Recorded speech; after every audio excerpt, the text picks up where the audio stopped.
साथियों नमस्कार। उत्तराखंड के 6000 प्राथमिक शिक्षक करेंगे पढ़ाई, यानी कि NIOS जो ब्रिज कोर्स से रिलेटेड कुछ जानकारी मैं आपको देना चाहूँगा, जिसमें आज की खबर है। राज्य के करीब 6000 प्राथमिक शिक्षकों को अब भी पढ़ाई करनी होगी। वर्षों पहले BTC और TET किए बिना केवल B.Ed के आधार पर नियुक्त इन बेसिक शिक्षकों के लिए 6 माह का ब्रिज कोर्स अनिवार्य किया गया है। इसके लिए इन शिक्षकों को 19 जनवरी 2026 तक आवेदन करना होगा। प्रारंभिक शिक्षा निदेशालय ने इस संबंध में सभी जिला शिक्षा अधिकारियों को पत्र भेजकर अवगत कराया गया था। अब सभी जनपदों से ऐसे शिक्षकों से आवेदन लिए जा रहे हैं। ब्रिज कोर्स राष्ट्रीय मुक्त विद्यालय शिक्षा संस्थान NIOS के जरिए open and distance learning ODL पद्धति से कराया जाएगा। आदेश के अनुसार 28 जून 2018 से 11 अगस्त 2023 के मध्य प्राथमिक विद्यालयों में तैनात B.Ed योग्यताधारी शिक्षकों के लिए 6 माह के ब्रिज कोर्स की अनिवार्यता है। यानी कि 2021 की जो प्राथमिक शिक्षक भर्ती हुई थी, और इस बीच जितने भी प्राथमिक शिक्षक भर्ती हुई उसके दौरान जितने भी B.Ed योग्यताधारी प्राथमिक शिक्षक के पद पर जो अभ्यर्थी शामिल हुए थे, उनके लिए क्या किया जा रहा है, ब्रिज कोर्स की अनिवार्यता लागू कर दी गई। यानी कि उनको B.Ed के बाद अब प्राथमिक शिक्षक भर्ती में 6 माह का ब्रिज कोर्स जो है वो करवाया जाएगा। और अब धीरे धीरे इसके लिए प्रक्रिया भी काफ़ी चालू हो गई, क्योंकि हमारे टाइम की ज्वाइनिंग के काफ़ी ऐसे B.Ed अभ्यर्थी हैं जिनको 6 माह का अभी तक ब्रिज कोर्स उन्हें नहीं कराया गया है। तो अब इस पर जो है कार्रवाई शुरू कर दी गई है और ब्रिज कोर्स उनके लिए अनिवार्य कर दिया गया है।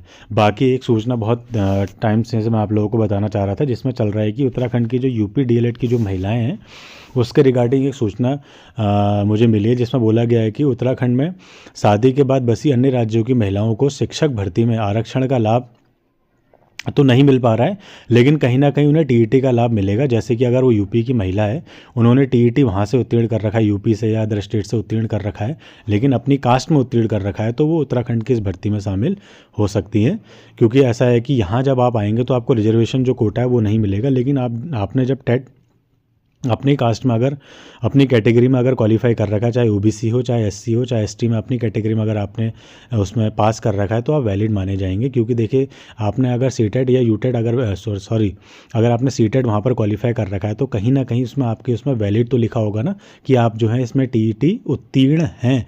तो कहीं ना कहीं उस चीज़ को यहाँ पर मान्य माना जाएगा और आपको प्राथमिक शिक्षक भर्ती में शामिल किया जाएगा। ठीक है, तो ऐसे जब से शामिल किया जा रहा है तो इस शिक्षा प्रणाली में काफ़ी सवाल खड़े हो रहे हैं। राज्य में शादी के बाद जितनी भी अनुसूचित जाति जनजाति की महिलाएं हैं, उनको राज्य में आरक्षण दिए जाने की याचिका जो है हाई कोर्ट भी खारिज कर चुका है। यानी कि जब पिछली बार जब भर्ती हुई थी 2900 के पदों में, तो वहाँ पर कुछ महिलाएं ऐसी थी जिन्हें आरक्षण दिया गया था, तो वो अपने इस चीज़ को लेकर हाईकोर्ट के पास गई थी। तो हाईकोर्ट ने इस याचिका को खारिज कर दिया गया था कि उन्होंने बोला था कि जो रिजर्वेशन मिलता है वो बाय बर्थ मिलता है। अगर आप उत्तराखंड में अगर जन्म लिया होता, अगर आप लोगों ने यहाँ के आप पैदाइशी होते, तो आपको ये जो रिजर्वेशन जो आरक्षण ज़रूर मिलता। लेकिन आप जो है UP से शादी करके उत्तराखंड में बसी हैं, तो कहीं ना कहीं आपकी पैदाइश UP की है, आप उत्तराखंड के नहीं हो, तो इसलिए आपको जो आरक्षण कोटा नहीं मिलेगा। तो जितनी भी ऐसी महिलाएं हैं जो मेरे ग्रुप से जुड़ी हुई हैं या टेलीग्राम चैनल से जुड़ी हुई हैं या यूट्यूब चैनल से जुड़ी हुई हैं, जिनके काफ़ी सवाल आ रहे थे, सर हमें आरक्षण मिलेगा या नहीं मिलेगा,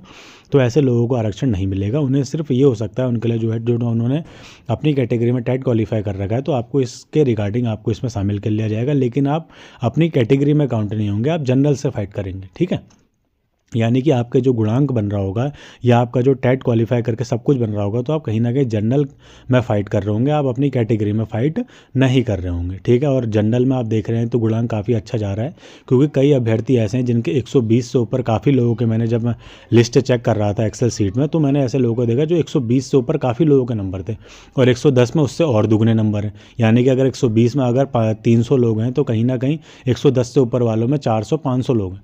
तो कहीं ना कहीं इस प्रकार से मैंने एक अनुमानित बता रहा हूँ, मैंने जो देखा था, मुझे अभी क्लियर याद नहीं कितने हैं। बाकी जो 2900 पदों में जब पिछली बार भर्ती हुई थी, तो उनकी याचिका को कोर्ट ने खारिज करके उनकी जो प्राथमिक शिक्षक की जो भर्ती है उस पर रोक लगा दी थी। वो अभी भी इस चीज़ को लेके अटके हुए हैं। तो कहीं ना कहीं जितनी भी ऐसी महिलाएं हैं जो UP से शादी करके यहाँ आई हैं, तो कहीं ना कहीं जो आगामी लोगों को लिए मैं बताना चाहता हूँ कि आप लोग जो है टेट में अच्छा नंबर लेके आइए, क्योंकि आपको कहीं ना कहीं जब आप यहाँ UP से शादी कर उत्तराखंड में आएंगे, तो आपको जो है जनरल में ही फाइट करनी पड़ेगी। अगर आपका टेट में नंबर अच्छे होंगे, तो कहीं ना कहीं आपका गुणांक जो है काफ़ी हाई होगा, जिससे आप जनरल में फ़ाइट कर पाएंगे।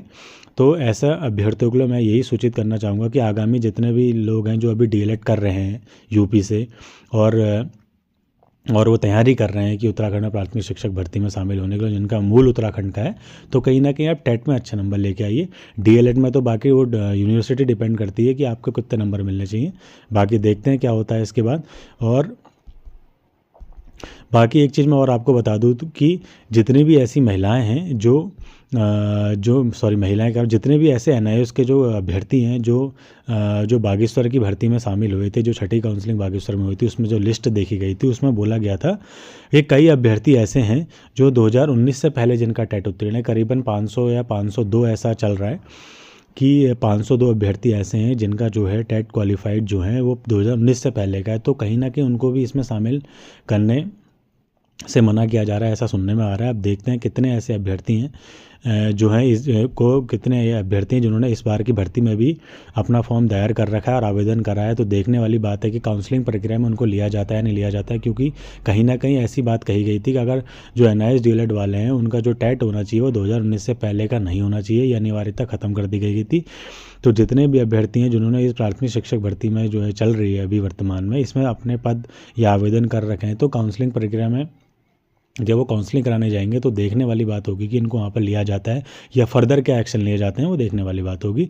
बाकी दो चीज़ मेनली आपको बता देना चाहता हूँ। एक तो जो टेट की जो अभ्यर्थी की जो टेट वाली जो महिलाएं हैं जो यूपी से उत्तराखंड में आई हैं, वो अपना जो है इस चीज़ पे फोकस रखिए कि आप लोग जनरल में फ़ाइट करने वाले हैं, तो आप लोग मेनली उसी ज़िले में फोकस रखिए जहाँ पर जो है जो टॉप मेरिट लिस्ट है, जो टॉप गुणांक वाले अभ्यर्थी वहाँ उन्होंने जो है कम फॉर्म डालें, क्योंकि ऐसा है जहाँ कम मेरिट होगी तो वहाँ ऑब्वियस सी बात है बहुत कम लोगों ने फॉर्म भरा होगा, या ऊपर अपर मेरिट वालों ने कम फॉर्म भरा, क्योंकि उन्हें पता है, क्योंकि देखो हर किसी के दिमाग में कन्फर्मेशन आ जाती है कि मुझे यार ये जिला लेना। जैसे मेरे दिमाग में था मुझे अल्मोड़ा जिला ही लेना है, क्योंकि वहाँ वैकेंसी हमारे टाइम पर 400 के आसपास थी।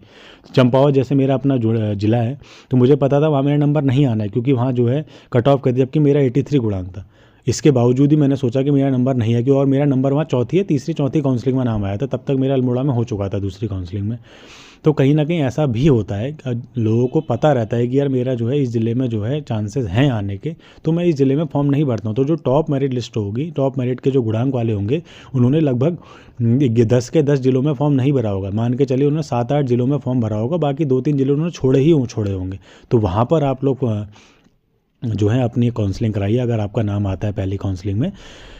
बाकी देखने वाली बात होगी कि इस बार जो है गुणांक किस ज़िले का काफ़ी हाई रहता है, क्योंकि चांसेस हमेशा ही रहते हैं जहाँ जिस ज़िले में ज़्यादा वैकेंट रहती है, ज़्यादा पोस्ट रहती है, और जहाँ जो है कम लोगों को बुलाया जाता है, वहाँ जो है गुणांक काफ़ी हाई रहने के चांसेस रहते हैं। और हमारे टाइम पे तो अल्मोड़ा में 87-88 के आसपास जो है 86 प्लस के आसपास गई थी पहली जो लिस्ट आई थी काउंसलिंग की, और सेकंड काउंसलिंग में 83 प्लस जब मेरा नंबर आया था, तब मेरा नंबर आया था काउंसलिंग के लिए। बाकी ऐसे अभ्यर्थी भी हैं जिनका कहना था कि सर हमारा गुणांक काफ़ी कम है, या 73 से नीचे है, या 72 से नीचे, तो सर हमारा क्या होगा, हम जनरल वाले। तो कहीं ना कहीं आप लोग जो है अभी सेकंड काउंसलिंग का वेट करें, क्योंकि जब पहली काउंसलिंग होगी तो कहीं ना कहीं इस बार जिलेवार होने वाले, तो जिलेवार जब काउंसलिंग होगी तो कट ऑफ जो है हर ज़िले की थोड़ी अलग अलग रहेगी। जैसे अल्मोड़ा की अगर 83 प्लस रहती है तो और जैसे नैनीताल की 82 प्लस या 84 प्लस भी रह सकती है। तो कहीं ना कहीं एक आध नंबर प्लस हो सकती है, एक आध नंबर माइनस हो सकती है किसी भी ज़िले की। बाकी जिस ज़िले में आपको लगता है कि इस ज़िले में गुणांक जो है काफ़ी कम रहा है, मेरा काउंसलिंग में नाम भी आया है, तो आप उस ज़िले में जाइए, ठीक है, जहाँ टॉप मेरिट टेस्ट वाले हैं। कहीं ना कहीं जैसा अगर वो कुमाऊं का बंदा है, या जिसको लग रहा है कि मेरे आसपास के ज़िले अल्मोड़ा नैनीताल, तो कहीं ना कहीं वो उत्तरकाशी चमोली टिहरी की तरफ को नहीं जाएगा, ठीक है। तो आप जो है उस ज़िले में जा सकते हैं, उत्तरकाशी चमोली टिहरी पौड़ी। बाकी जो टिहरी चमोली के टॉपर होंगे वो अपने आसपास के ज़िले को लेंगे, वो अल्मोड़ा नैनीताल क्यों आएंगे। तो कहीं ना कहीं आपको ऐसी पकड़ बनानी है इन गुणांकों को रिलेटेड कि आपको लगना चाहिए कि हाँ मेरा इस ज़िले में आ सकता है, आपको थोड़ा दिमाग लगाना पड़ेगा, ठीक है। और जितने भी ऐसे अभ्यर्थी हैं जो पूछ रहे थे सर दस्तावेज क्या क्या ले जाने, जितने भी हो सकता है आप सारे दस्तावेज तैयार कर लीजिए। आपको एक फॉर्म मिलेगा, जब काउंसलिंग में जाएंगे फॉर्म को भरिए, उसके अकॉर्डिंग अपने डॉक्यूमेंट्स लगाइए, उसी के दौरान आपकी काउंसलिंग हो जाएगी। एक एक करके आपको बुलाया जाएगा और उस हिसाब से आपकी काउंसलिंग पूरी होगी और सारे डॉक्यूमेंट चेक करके आपको फिर विदा कर दिया जाएगा। तो जितने भी ऐसे अभ्यर्थी हैं जो डॉक्यूमेंट्स के रिगार्डिंग क्वेश्चन पूछ रहे हैं, तो मैंने इसके रिगार्डिंग वीडियोज़ प्रॉपर बना के डाली हुई है, चाहे एनआईएस की हूँ, चाहे प्रॉपर जो डीएलएड के डाइट से करें, चाहे यूपी से करें, तो सारी डिटेल्स मैंने डाल रखी है। तो जितने भी अभी ऐसे अभ्यर्थी हैं जो दस्तावेज रिगार्डिंग पूछ रहे थे, वो अपनी मेरी वीडियोस देख के अपना दस्तावेज तैयार करिए, काउंसलिंग की प्रक्रिया में शामिल हो जाए। कहीं ना कहीं 5 जनवरी के बाद काउंसलिंग की प्रक्रिया शुरू हो जाए, काउंसलिंग की जो है लिस्ट आ जाएगी और 12 जनवरी से काउंसलिंग की प्रक्रिया शुरू हो जाएगी। तो सभी जितने भी अभ्यर्थी हैं अपने अपने सारे दस्तावेज तैयार कर लीजिए और काउंसलिंग के लिए तैयारी कीजिए। बाकी जो भी आपके क्वेश्चंस होंगे आप मेरे से पूछ सकते हैं। धन्यवाद।